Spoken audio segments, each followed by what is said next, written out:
gender representation in historical gender representation in RAS-sponsored conferences. I'm Hadas Kress-Gazit, Lydia, Tapia, Sandra, Faust, and Laura Graesser. Sorry, I've never actually said your last name out loud.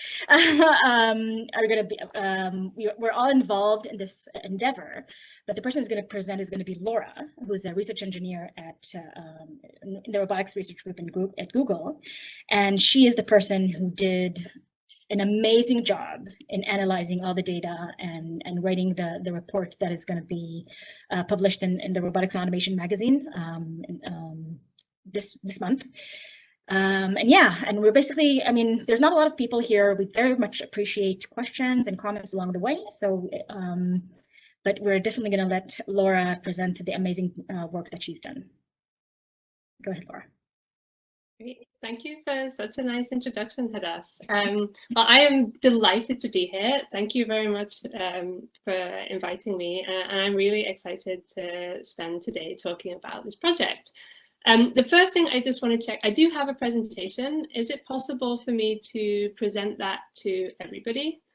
I see like there's a share button, but it's disabled. Yeah, they'll get that activated for you. No worries. Okay, super. So yeah, Hadas actually like introduced, perfect. Okay. Share.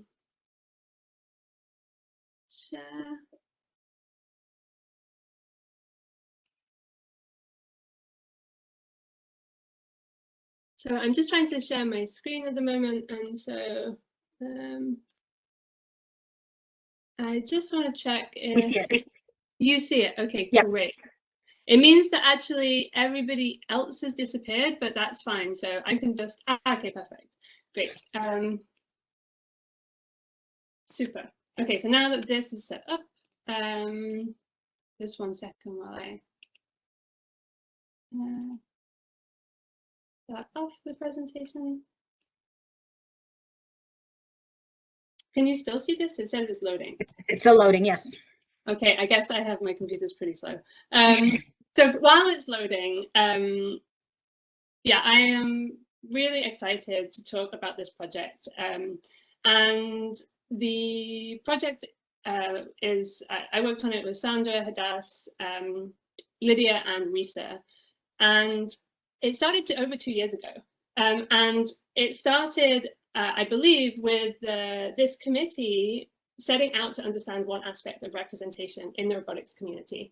And specifically, that is, what is the representation of women in the primary leadership and speaking roles at RAS-sponsored conferences?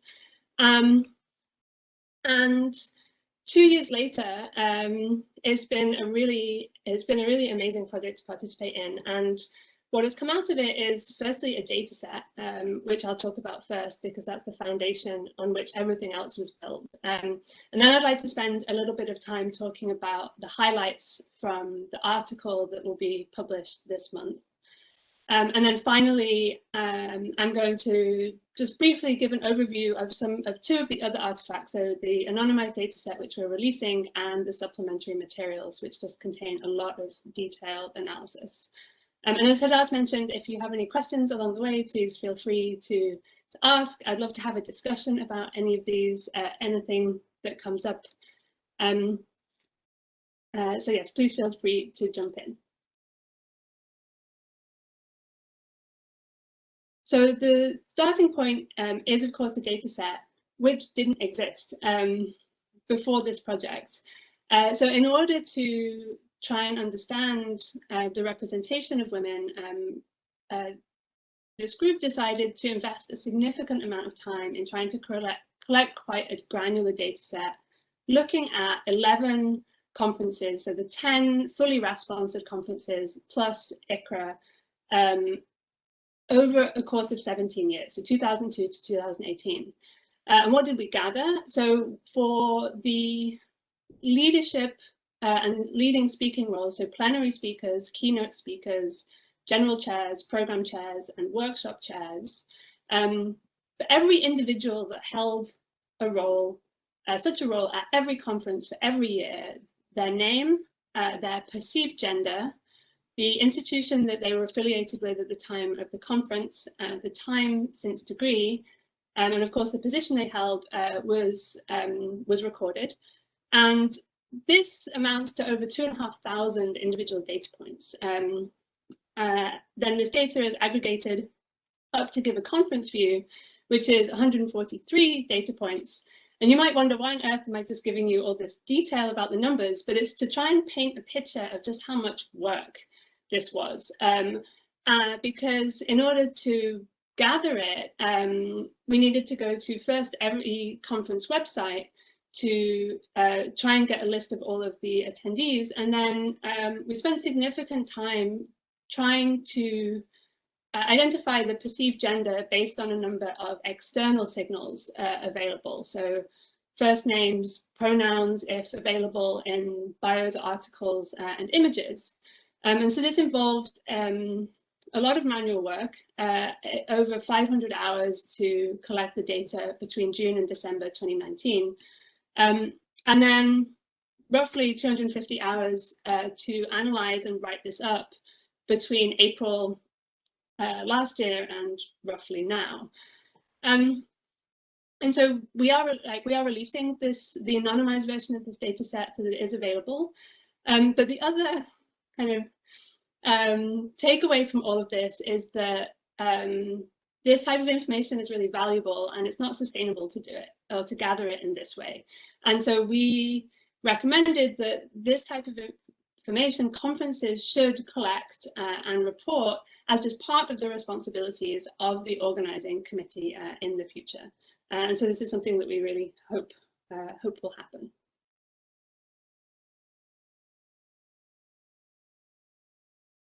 So with this data, we spent a long time looking at it, and it was a really fascinating, and I learned a lot during the course of this investigation. And the main thing that came out of it is the WIE column that will be that is going to be published this month. And so I just like to spend some time talking about the kind of highlights from that. And so from the overall picture is that the representation of women is low, but it's slowly improving. And if we wind back to the early 2000s, just 5 leadership roles were held by women across 4 years, across all conferences. And in fact, there was only 4 distinct women in these 5 roles. And we compare that to now, where, or more recently, so between 2015 and 2018, 67 leadership roles were held by women, which is around 20%. And as a relative newcomer to this field, the lack of representation just 18 years ago really surprised me. I guess I'm more used to a world in which there's around 10 to 20% representation of women. And I was actually trying to imagine what it must have been like to have been at a conference in the early 2000s, and just how stark the lack of representation must have felt like. And I imagine any of you listening probably have much greater experience in this than I have. And so I am encouraged in that there is positive change, and the representation is much better now, but it is still low at 20%, and the change is slow.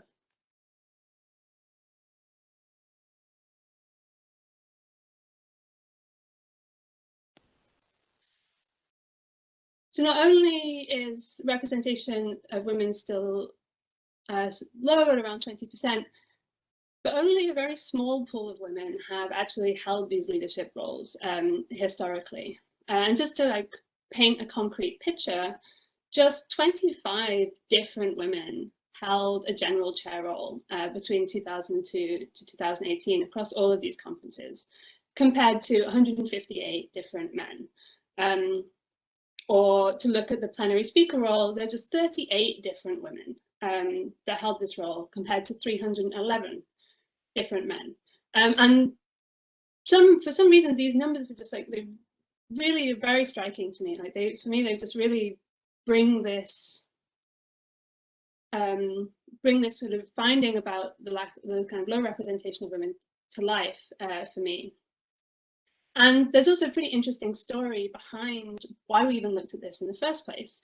And so I think really early on, when we were starting to just look at the data set and then try and understand some of the patterns, so we were wondering if it happened to be the case that the same women were being asked multiple times, because it's perfectly possible that not only would the kind of overall representation of women be potentially low, but if the same women were being asked over and over again, the effective pool of women would be even smaller.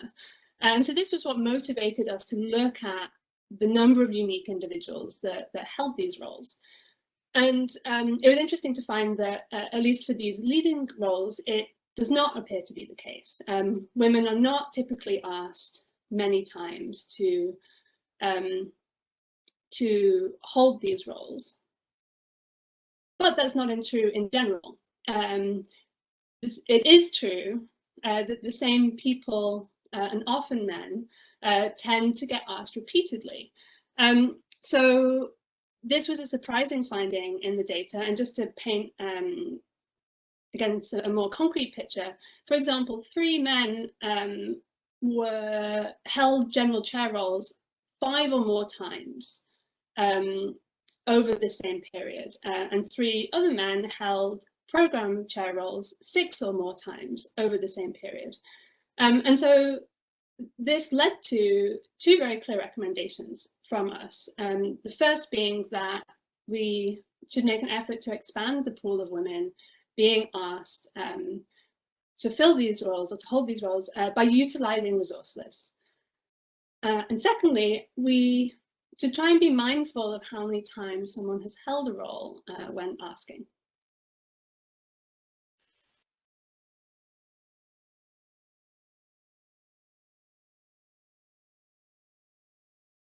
Having looked at it from an aggregate level, having looked at the data overall, we then started to break it down. I wanted to try and understand what the picture looked like by conference, first of all. And so what you see on this page is the average percentage of women for each of the leadership roles we looked at by conference, but across all years. And you'll see that there is quite a lot of variation, particularly in the general chair role. So Haptics was the most balanced conference overall from a gender diversity perspective, but was perfectly balanced from for the GC role, with 50% representation of women and 50% of men. Whereas IRAS, humanoids, and MEMS are the least balanced conferences. And I think it's particularly notable, especially given how large the IRAS conference is, that only 1 of 41 general chairs were women at the IRAS conference during this period. Of course, this doesn't paint the picture over time, and it is certainly true that for most conferences, representation is improving. And so if you're interested in looking into this in more detail, then I recommend that you take a look at the supplementary materials. And in that, there's a whole section on conferences, and for every conference, we break out the number of general chairs, program chairs, and plenary speakers by perceived gender, but also by year. So it's possible to look at how this is changing for each of the conferences over time.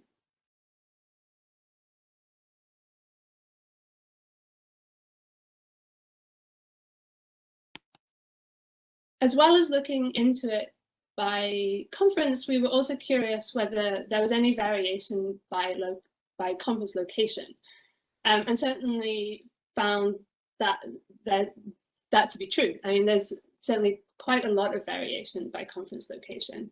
And the pattern that we observe is consistent across each of the leadership roles. And so what you see in this table is the percentage of women in leadership roles, both overall, But for each of the roles that we looked at, so general chair, program chair, and plenary speaker, and we look at the average across all years and all conferences, but looking at the major geographical regions.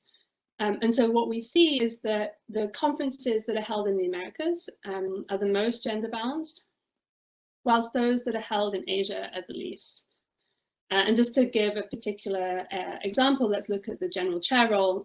So 22% of general chairs were women when conferences were held in the Americas, compared to 13% of general chairs being women when conferences were held in Europe and the Middle East, and just 3% of general chairs being women when conferences are held in Asia.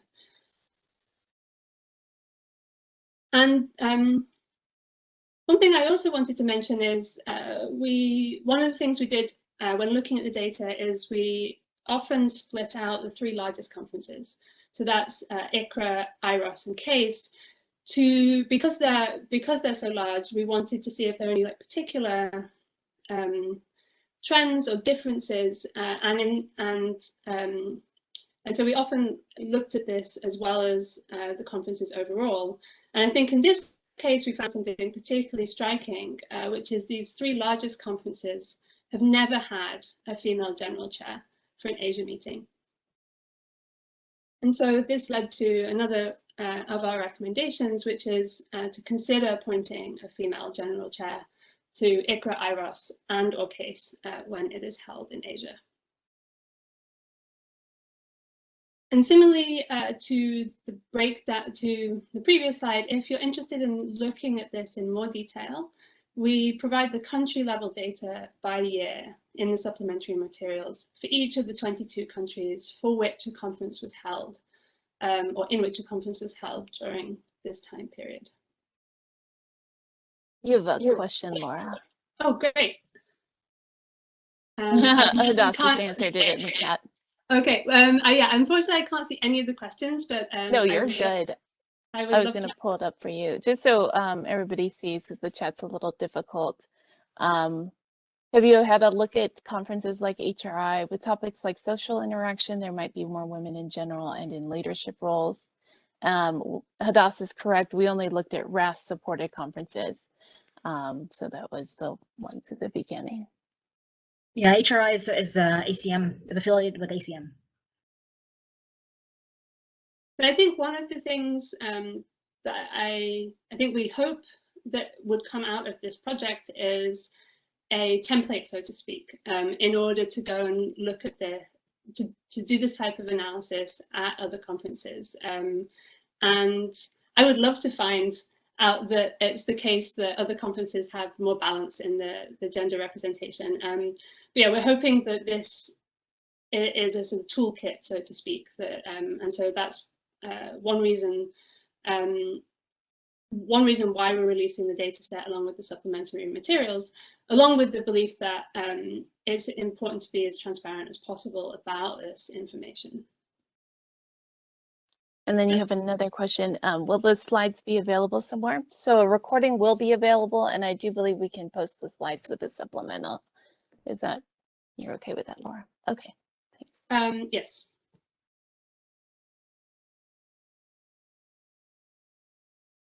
Okay.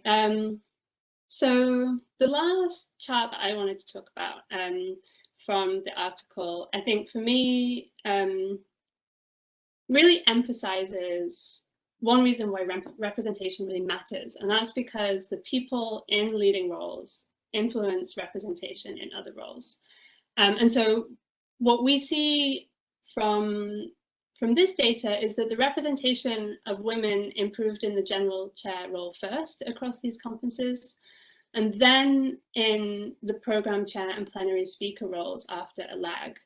And there's a couple of like interesting things to me that I wanted to highlight, which is the program chair and the plenary speaker relationship is highly correlated in year. And for me, it's like also very striking, for example, in 3 of the 4 years when there were no female plenary speakers across any conference, there were also no female program chairs across any conference.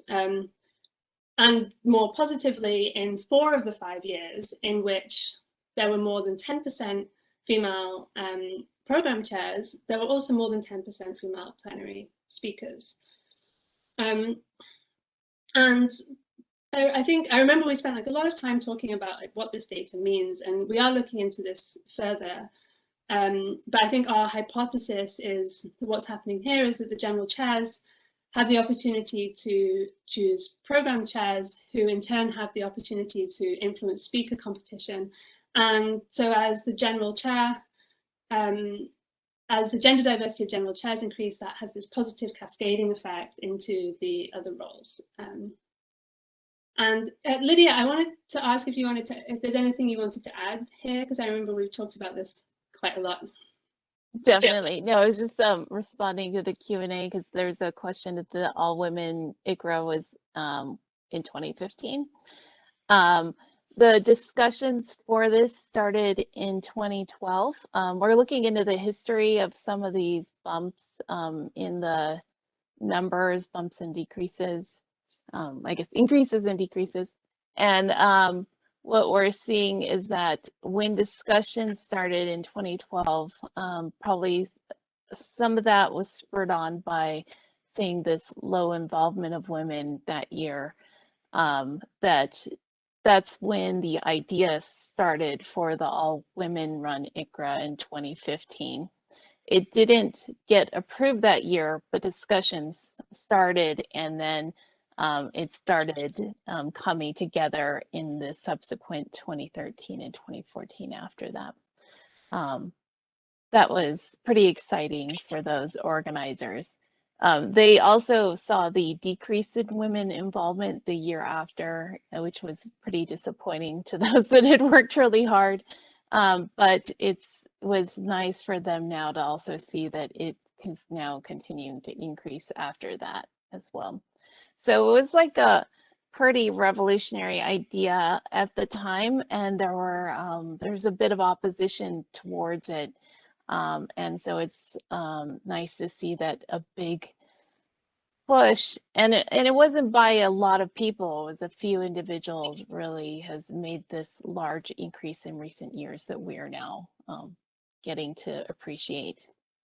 So this is going to come out in the this study that we're listening to today is coming out next week, and then the next RAM article is going to be released at the end of the summer, and it's going to be a bit of this history behind the numbers.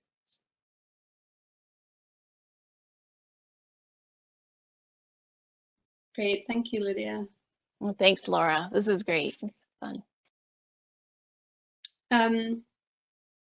Great. So at the end of the article, I think up till now we've had the chance to talk about, I think, the main pieces of analyses that we found the most interesting and the most insightful. And the previous 5 slides summarize the kind of main content of our article. And coming out of all this, at the end of it, we made a set of concrete recommendations, which I include here. And in order to get to this, we asked ourselves 2 questions. And the first is, how can we support and promote the brilliant qualified women who are already part of our community? And second, we asked ourselves, how can we better understand representation at all levels in robotics, and especially that of other underrepresented groups? And these 2 questions motivated our 2 groups of recommendations. So the first is based around creating opportunities for women that are already participating in the robotics community. And I've talked about actually all 3 of these throughout the discussion, but I think it's worth recapping them. So the first being that to recommend that when considering filling a role, to utilize resource lists, and not just for women, but for multiple aspects of representation. To also consider how many times someone has held a role across all conferences when filling a role. And thirdly, to consider appointing a female general chair to ICRA IROS and/or CASE when held in Asia. The second set of recommendations are based around understanding, and there's certainly a common theme here, which is measure things, analyze things, and make them public. So the first thing we would like to, we really wish would happen and recommended is to basically continue exactly this analysis for the leading roles in 2019, 2020, and on an ongoing basis for all of the 11 conferences included in this study. Then additionally, to collect, analyze, and publicize data on other factors of underrepresentation, because diversity, gender is only one aspect of diversity. Thirdly, we wish to encourage other conferences to measure and publicize gender diversity in their leadership roles. And as we talked about before, related to the question, we're hoping that this project can hopefully serve as some form of template that can help people replicate this type of analysis or extend it for other conferences. And the other aspect that is important to remember is that this is all the gender is the perceived gender. So this is based on external signals. It was based on binary classifications into two genders, male and female. And we know that gender is not binary. And so there's the potential for error there. We, by definition, misclassify anybody that does not identify as male or female. And also gender, it was based on perceived gender, so based on external signals. And so we may also have misclassified individuals there.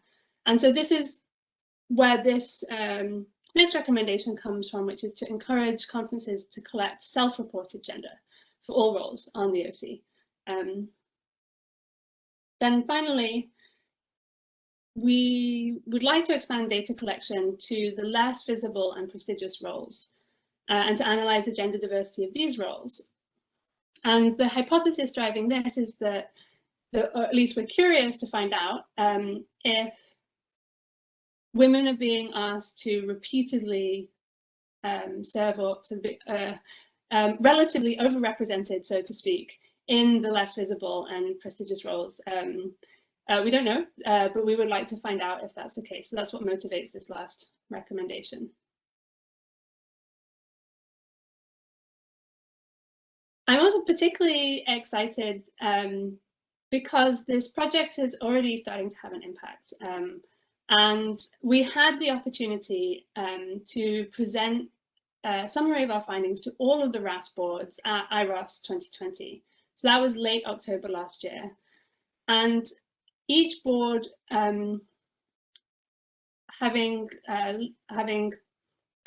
listened to our findings, each board then proposed 2 to 3 action items specifically related to how to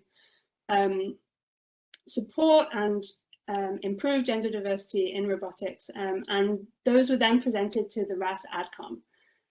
And so I'm particularly excited that there's already been a set of concrete commitments from the RAS boards as a result of this study.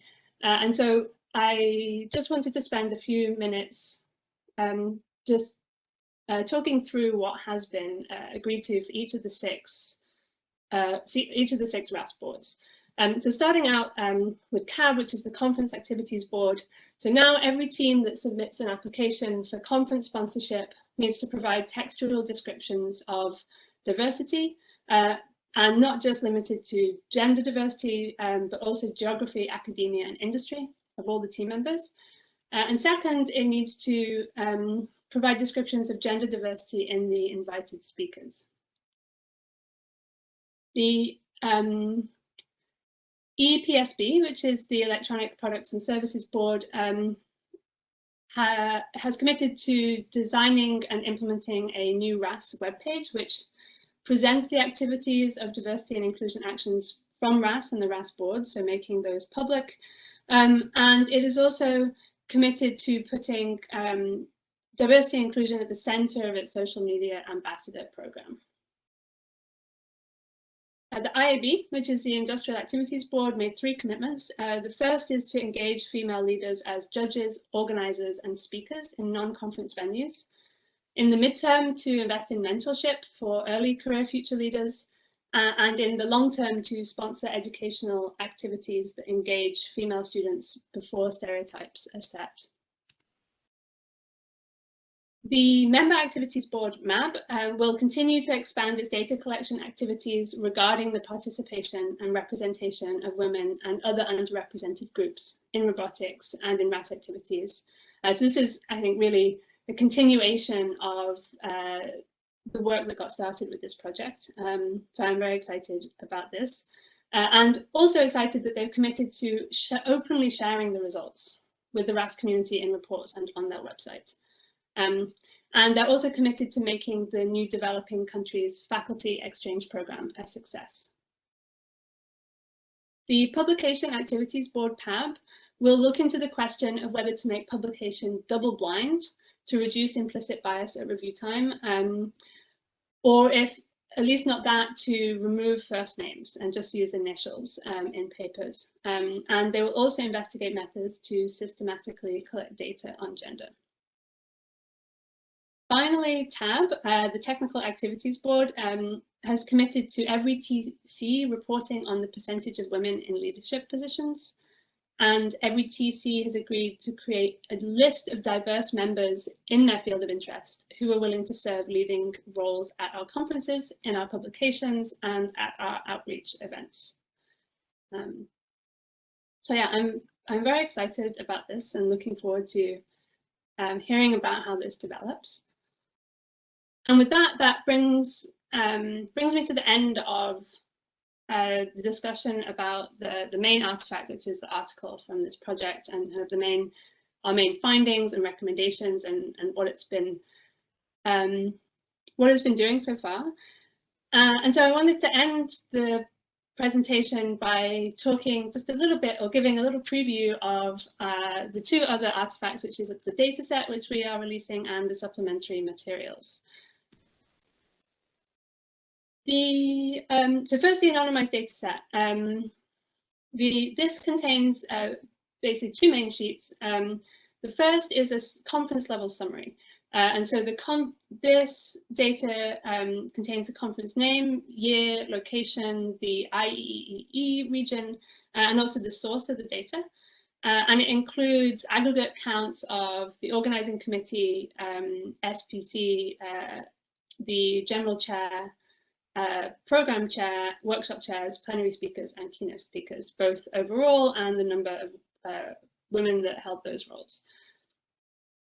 Then the more detailed individual data is and so each line item there, so for each entry there, it contains the year and the name of the conference an individual was at, an ID, a name ID, an institution ID, representing the institution they were employed at the time of the conference. Then a region categorization, and we include the mappings in the data set, the year of highest degree up to a PhD, and the years since highest degree. And finally, the perceived gender of this individual, so male, female, or unknown. And finally, the position at the conference. So this will be publicly released on the IEEE RAS website in the Women in Engineering section. And additionally, we have a set of supplementary materials, which I give a little preview of here. And what this contains is a breakdown of the leading roles by gender, by conference, by year. A section on which looks at the mean and standard deviation years since degree by gender, by year for each leading role. And then a lot of detail by geography. So for each leading role, broken down by gender, by geographical region, by year, and the same by country. And I think everybody here today should have access to the supplementary materials, but if you don't, and I think also the article. So, but if you don't, please contact me or Lydia if you would like access and don't have access. The supplementary materials are on the website already, and the article we can send you. We have a pre-print version available. Do you want to take some questions for a second, Laura? Oh, definitely. Yeah, I'm definitely relying on you to let me know about questions because I can't see. So please, yes, I would love to chat about some questions. Definitely. There is a lot of questions going on the Q&A. Hadas and I are addressing some of them. But just to open up discussion on this, questions about reviewers and associate editors, percentage of women there versus these leadership roles, questions about percentage of women within the society membership, and how does the leadership percentage match that? So, and they're asking specifically about the RAS Society. So Amy, maybe you can clarify for us how RAS collects or doesn't collect any gender information and that information we have available. The gender information is collected through IEEE, but it's not required, so it's somewhat incomplete. But according to our records, we have about 13% RAS women members. Yeah. Currently. But yeah, again, it's incomplete because it's not required Right. for them to respond at all. Yeah, also, and we don't collect any of that information from conference attendance either. So that's hard to compare as well. So I just want to kind of, so I answered this in the Q&A, but I just wanted to also say this out loud, is that, I mean, the question of representation across the society is important, and it's an interesting question, but I don't know that it's very relevant to the question of representation in the leadership of conferences, just because of the numbers, right? So if you have 2 GCs, 2 program chairs, and 5 keynote speakers, whether there's a 13% representation of women in the society or 50% representation in the society, which hopefully will be at some point, it's not that, because we're talking about individuals. So I don't know that question is typically given with the with the preface of what are you expecting that's the representation in the society, but that is not quite the right way to think about it in this case. Yeah, and I do think we opened up, and Laura talked about this on her slides, some hard questions about the number of women that are in that pool of leaders. Like, is there only, and Laura has, I'm gonna mess up the numbers, so I try to pull them off the top of my head, but is there only that few women that within, we have 25 or 29 women, or that could be a program chair, or 38 women over 17 years that could be a plenary speaker. So Allison has her hand up. Let me see. How can we do this? I don't know if you want to. I'm not sure how to take the yes, question. I'm unmuted now. Can you hear me? Great. Yeah, hi everyone. First, I want to thank you so much for doing this important and difficult work. I just wanted to bring up the issue of the time lag in appointing people to these positions, which was mentioned at the panel yesterday. As one of the women who's repeatedly asked to play these roles, which is, of course, it's nice to be asked, but as mentioned, we need to expand the pool of people taking on these roles. What I've been trying to do, and this gets also to your recommendation about having lists of potential participants, is to really impress on the people that are asking me to think very far in advance. So, I might be asked now to be the awards chair for a conference that's 5 years in the future. And being able to send a list of, here are current people, say at the associate professor level, that are maybe in my country, because they're often also trying to strike a geographic balance. And sometimes also in my area of research, right? They may want some leadership who is maybe more in the mechanical engineering area of robotics, and others who are more in the CS area of robotics, et cetera. So I have this long list of people who are sort of similar to me, but hey, in 5 years we'll be full professors and, you know, have jumped into the more senior stage of the career. And so trying to get people who are organizing, often these are already appointed general chairs and program chairs and such, but trying to get at least those folks, introduce them to who is the next generation early, so that those individuals can be considered is a key, I think, way to try to address this lag issue. And then later on, the hope is that these folks who, you know, maybe just past tenure, just past full professor, who take on a role like that is not a general chair or program chair, could then more, you know, easily move into the most senior leadership roles in the conference. Thanks for listening. Definitely. Yeah, I 100% agree with you, Allison. And there's and those lists exist, right? So there's in the article, actually, we have a list of lists. I guess maybe that's a little bit too much, but the people are there. It's just the network was not there to promote them. So that is, I think, one of the point that Laura was making here in terms of ask other people. They exist. Definitely. Yeah, absolutely. I think that especially from countries where women are much less represented in the field, the chairs are not willing to essentially cold call more junior faculty that they don't know.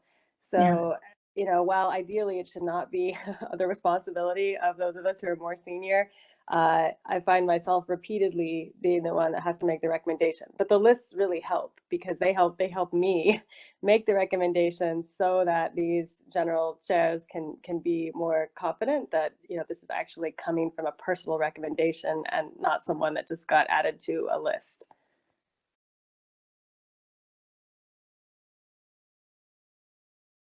Definitely. So this might actually be a really good time to bring up the discussion that Jim was starting in the chat as well. And there was other questions about how do we make sure our other colleagues can see this data and can be involved by it. And I do appreciate Jim's question that was brought up yesterday in the town hall. And then we have more time to discuss it today. But Jim, do you want to present it or you want, I can read it as well.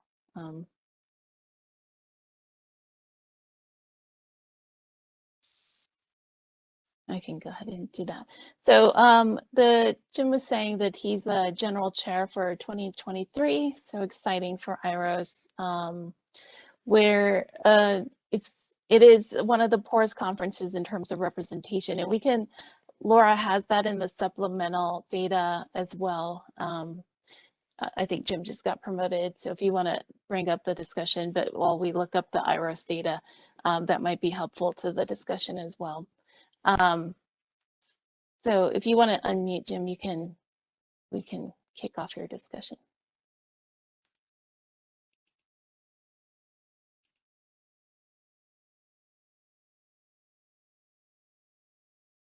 Oh, Laura, can you pull up the IROS? Yeah, this is what I'm trying to do. Is this visible? It is visible, yeah. We Okay. see humanoids. Okay, great. I think, oops, okay, wrong way. Okay, so I'm Jim Schmiedler. I applied to be IROS General Chair. I think we were selected in Barcelona, if I recall correctly, for 2023. Bobby Gregg at University of Michigan is the program chair who was approved at that time to host the conference. I think there was, as recently as Barcelona, there was less awareness of the depth and scope of this problem. And as I think has been typical historically, you know, someone asked us if we would put in an application because they were looking for someone to host the North American IROS in 2023. And my question is, IROS needs help. And I'm in an unusual position where I could accelerate the timeline that Allison spoke about with the time lag by either one, simply stepping down, because I think it's not so close to 2023 that someone else couldn't take over the role and be successful, particularly because I did very little during the pandemic because I wasn't sure how things were going to play out. The other thing I could do is recruit a general co-chair and potentially a program co-chair. And I personally see pros and cons of both of those approaches, to stepping down and or recruiting additional people. I would love to hear feedback from others on pros and cons and maybe recommendation on best practice. I want to start, Jim, thank you for presenting your question. I want to start by looking at the IRAS numbers a little bit too, while people are getting some thoughts together. And Allison, if you want to jump in too, we're happy to have your thoughts on this, as given your experience. And Nancy too. I also want to show, so it's not just the lag in IRAS too. Laura, can you so general chair is bad. This is the numbers of women that served as general chair for IRAS, and as you see, there's not many. That's the gold is the female and blue is male. Program chair a little better, but even plenaries at IRAS are particularly not diverse. I'm trying to put it politely. I think Jim probably stated it more bluntly than me. So yeah, it's IRAS. It's a very scary. That was very surprising. Jim, I don't think. We've got Nancy and Allison that both popped up to help as well.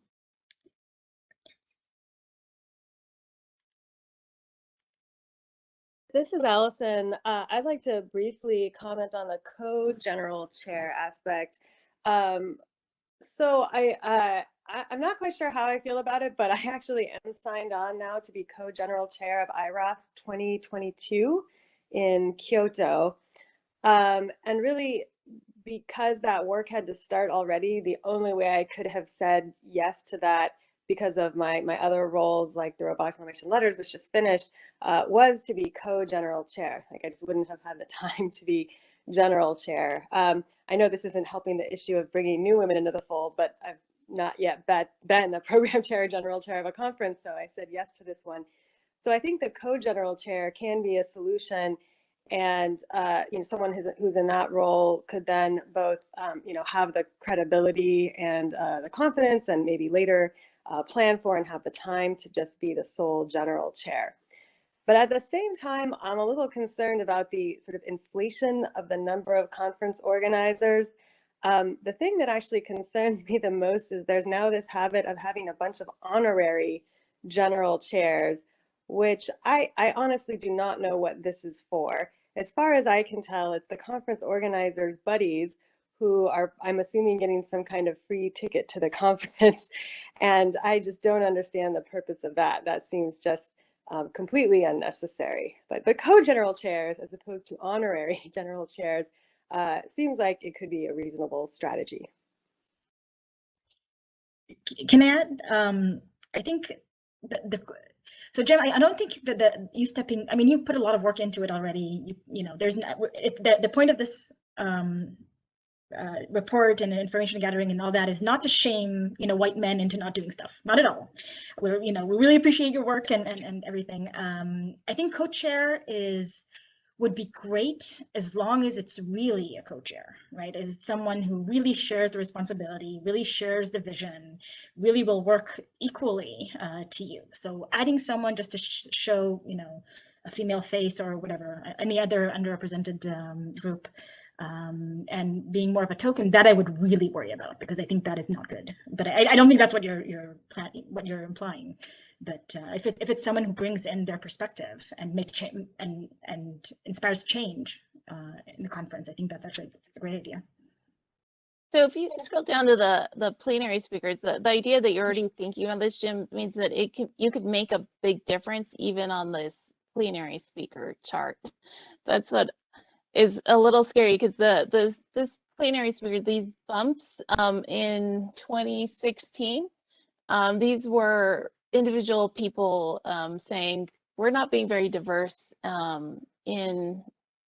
IROS, and that we need to try to think about diversity. And these are the impacts that they were able to make, which didn't hold in 2018 as well. So, and we also don't have the data for 2020 here, which Marcy O'Malley was the program chair, and I believe 3 women keynotes, plenaries.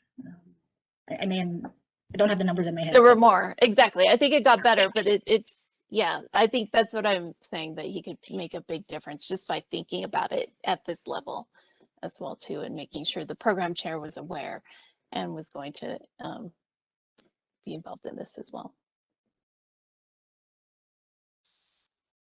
Nancy, did you have something you wanted to contribute to this? Yi has her hand raised. I just unmuted you, Yi, if you'd like to. Hi. Yes. Yeah. Yeah. I just want to comment on errors. What I know, IRAS committee has make an effort recently to promote the female as plenary speakers.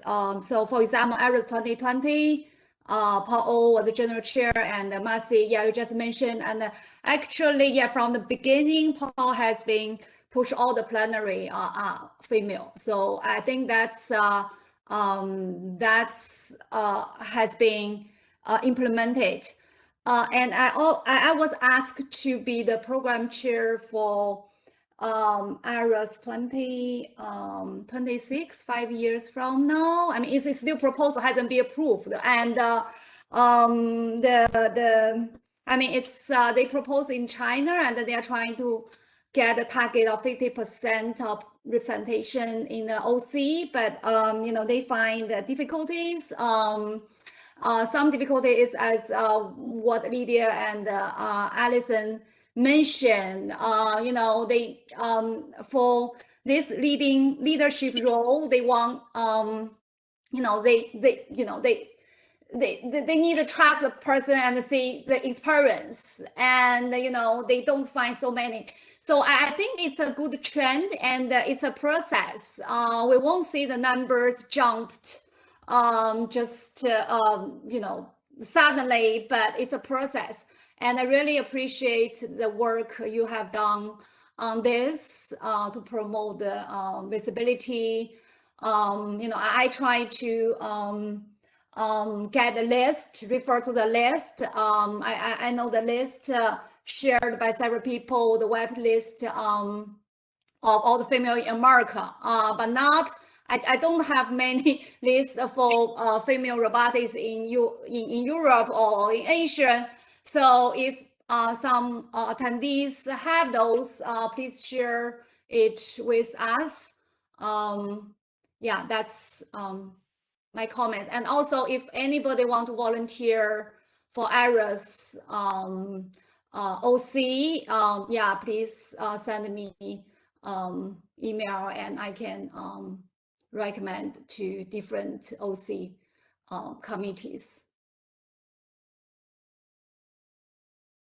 Thank you. Thank you, Yu. That's great. Yeah. I think you bring up an excellent point that we don't have those lists for Europe and for, well, Europe maybe a little bit, but for Asia, for sure. That is something that we might want to try to do. I agree. Cool. Did you have more you wanted to present, Laura? I know I derailed you, but I think we got to the end of it. It was like literally just like a sneak preview of the data set to get people excited about it. But I like covered everything. And so actually I think it was just perfect to segue into all the questions. great.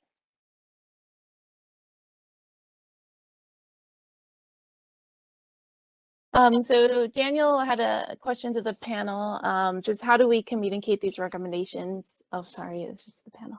I tend to do that. Better communicated, the people in leadership roles to make a change, considering the presented data need to be aware of this. One of the first things we did was to go to each of the RAS boards. Laura talked about the results of that. It was very exciting that they were all very receptive to the results. They saw an early preview of this data. So pretty much some of the initial plots that you saw from this presentation, and they were all committed to making some change. I do want to, there were questions in the chat that I answered. They're not, it was a question of like implying forcing certain percentages versus, and I said that we're actually asking each of the boards to report instead of enforcing certain quotas, just because it's worked really well in the robotics community so far to force them to report geographic diversity. So gender diversity really follows along with this, and hopefully just by thinking about it, we've seen that that's how a lot of the change gets made. And that way we're not forcing a particular quota, we're just letting them find the best people, but also thinking about diversity when they're doing that as well. So it seemed to work really well. Yeah, any other questions? Sorry? I just want to reinforce what you just said, because I think the basic premise here is that it's unawareness as opposed to intent. So we don't think people went out and say, okay, we were not going to have any women on our committee. It's just networks and circles of people that you know, and this is to bring awareness, and that is a much it brings change in a better way than quotas. I don't believe in quotas. So we've done a series of interviews so far, and we're going to be doing a few more for the next article. Looking at that history, and Hadas is exactly right. For those of us that maybe weren't around when the percentage, like Laura, and the percentages were so low, it really wasn't an intent. There was, nobody has really expressed any, malintent in terms of those numbers. It was really just, everybody keeps saying it's just what it was. There were just, they felt not that many women that they could reach out to. And until somebody started thinking about, our numbers are bad, or not somebody, I mean, there were multiple people already thinking about it, but they started thinking about this and thinking about diversity, then those numbers started to change, and we started to get some pools of women in the community as well. So Nancy was gonna add something. Can you? Right. She, I think, unmute herself. Okay. Yeah, sorry. I've been trying and putting in questions. I couldn't talk. Oh, sorry. Over time. So I did want to say, as I was, ICRA 2015 ended up having me and Lynn Parker being general chair and program chair as a replacement. We were not the original ones. It was actually bid and given out to someone else, George Lee, and this was his brainchild to have an all-female organized ICRA. And that was, frankly, I felt kind of weird about it at first, but I am glad we did it, and it worked fine, and we had a lot of support from the community. We did come up with, and we were trying to have the traditional RAS geographic distribution, but we reached out to everyone we knew to try to build up, I can't put my camera on either, sorry, but to try to build up a list of women in Asia. And this was, 5 or 6 years ago, and it was hard. And I think I've been, almost every year I try to do it again for another reason. And it's unfortunately not gotten very much better. And I think that is also one of the challenges for IRAS, because IRAS is more Asian, organized and centric just by its sponsorship, right? For IRAS, I was, the first time they put in place the CEB for IRAS, I was actually the chair. And that was because, Osama Khatib wanted me to do that. And then George Lee was also, I don't remember if he was like the chair of the IRAS advisory board at that time or not, but he had some leadership role there. He moved into that later maybe. And that was also through his backing. But I will tell you, I think at all of the, senior PC or, the program committee meetings I went to, I was, I think, always the only woman. So, it's tough. But when you guys were talking about the co-chair, actually having co-chairs is fine if they're true co-chairs, and it can even reduce the burden and, make it, a better organization, right? You have more viewpoints. So I'm not opposed to the co-chair model in general. So Great. I guess you guys ended up saying all the things I wanted to say, even though I couldn't talk, which was so frustrating. So I would like to thank you guys for doing all this work and the study. It's been really helpful, and it lets us kind of more broadly discuss this outside of those meetings where people are talking specifically about conference leadership. One challenge I would mention to the idea of, I agree with Allison that if we, try to promote people, but the problem is we're doing these things so early, you don't really know, and they're trying to like win the bid, and so they want to have a really strong team, and we're even moving more towards these conferences to trying to select the team. It's hard, if you want to win the bid, should you put someone who's kind of an up and coming person that maybe in 5 years will be awesome?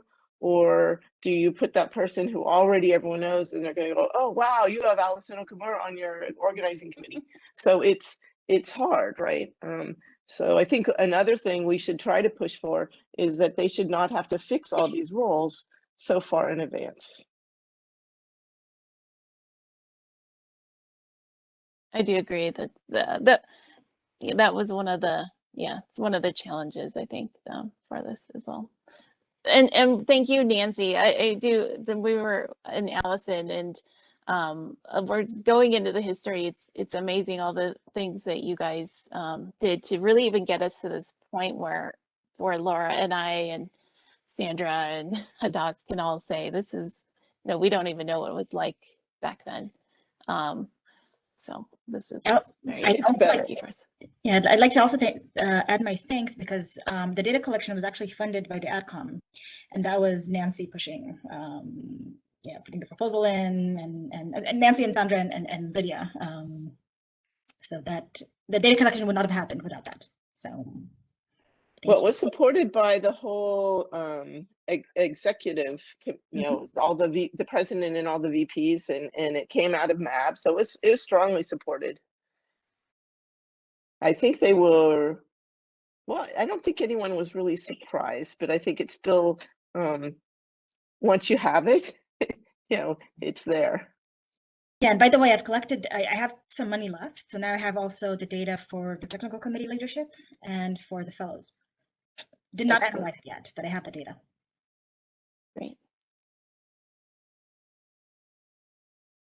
So there's a question from the chat from Nicholas. Thank you very much for your question. And the question is about, do you have any general recommendations for sharing the additional workload of diversity activities, currently largely shouldered by underrepresented groups, more fairly, i.e. encouraging overrepresented groups to help? So I don't have any general perspective on this, but I do have a specific observation, which is this project was entirely generated and completed by women. And there is a wish for this type of analysis to continue. And so I think it could be great if overrepresented or folks from overrepresented groups got involved in shouldering the responsibility to try and measure and publicize and continue the work of tracking this type of information and analyzing it in the future. Well, one thing I would kind of respond to that is that after we did ours and we're ongoing with ours, IEEE actually put in place some data collection metrics for all of the societies, which they asked us, and we had actually collected all this data already, so it was easy for us to fill that in. But they're asking this for all societies to do that annually. Whether or not we, one thing is a little unclear to me is, can we get that? Are they going to do all the reporting and analysis, or will they also let us have access to the data so we can do what we'd like with it on our own. I hope they'll do both. Definitely. Oh, we're already over time. I didn't even realize we're having such an amazing sorry. discussion. No, you're good. It wasn't your last 1 minute. I am so happy that we were able to host this today. The authors are very happy to continue to talk about these ideas, so feel free to contact any of us, and we are happy to help walk you through the data. If you want to look through the supplemental, was the reason we're releasing all the data as well, in case you want to do some individual analysis on it too. We're happy to look at that. And if we didn't get to your question, the Q&A and chats are very hard to scroll through. It is not for any intention for ignoring your question, it's more because of the interface. So feel free to reach out to us as well, and we'll answer your questions too. So thank you for coming. I hope you enjoy I think it's the last day of the conference, and we will hope the article will be coming out, they said next week, but all the supplemental stuff is out there. Thank you. And we can send out to everybody that registered a copy, a preprint of it as well. Thanks. Thank you. Okay, great. Thank you all for coming.